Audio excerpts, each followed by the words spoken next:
ছাত্র জনতার গণ অভ্যুত্থানে শেখ হাসিনার প্রধানমন্ত্রী হিসেবে ক্ষমতাচ্যুত হওয়া ও অন্তর্বর্তী সরকারের দায়িত্ব নেওয়ার পর ভারতের সঙ্গে সম্পর্কের বরফ গলতে শুরু করেছে বলে বিশ্বাস করছেন বিএনপি। ভারতের সঙ্গে সম্পর্কের এই সুখবর দিয়ে বিএনপির মহাসচিব মির্জা ফখরুল ইসলাম আলমগীর বলেছেন, ভারত ও বাংলাদেশের মধ্যে সবসময় খুব ভালো সম্পর্ক রয়েছে এবং সম্পর্ক উন্নত হয়েছে। অবশ্যই এটি ভারত ও বাংলাদেশের সম্পর্কের একটি টার্নিং পয়েন্ট।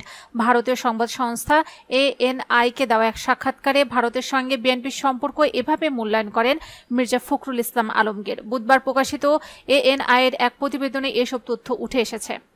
সম্প্রতি ঢাকায় নিযুক্ত ভারতীয় হাই কমিশনার প্রণয় ভার্মা বিএনপির কার্যালয়ে দলটির মহাসচিব মির্জা ফখরুল ইসলাম আলমগীরের সঙ্গে বৈঠক করেন। বৈঠকে বিএনপির সঙ্গে ভারতের সম্পর্ক জোরদারের বিষয়ে আলোচনা করেন প্রণয় ভার্মা।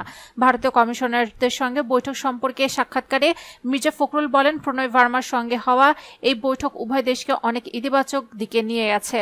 বিএনপি মহাসচিব বলেন, বাংলাদেশে গত নির্বাচনের পর থেকে আমাদের সম্পর্ক নিয়ে প্রশ্ন ছিল, কিন্তু এবার আমাদের অফিসে হাই কমিশনার আসায় অবশ্যই পরিস্থিতির উন্নতি হয়েছে, বরফ গলতে শুরু করেছে। প্রণয় ভার্মার সঙ্গে বৈঠক সম্পর্কে ANI-কে মির্জা ফখরুল আরও বলেন, আমরা দুই দেশের মধ্যে স্বাভাবিক সম্পর্ক নিয়ে আলোচনা করেছি, পানি ভাগাভাগি সমস্যা, সীমান্ত হত্যা, বিদ্যমান বাণিজ্য ভারসাম্যহীনতার কথা উল্লেখ করেছি। একই সময়ে ভারতের প্রধান ইস্যু ছিল নিরাপত্তা সমস্যা। আমরা আশ্বস্ত করেছি, আমরা ক্ষমতায় থাকলে আমরা নিশ্চিত করব এই ভূখণ্ডটি বিচ্ছিন্নতাবাদীরা ব্যবহার করবে না।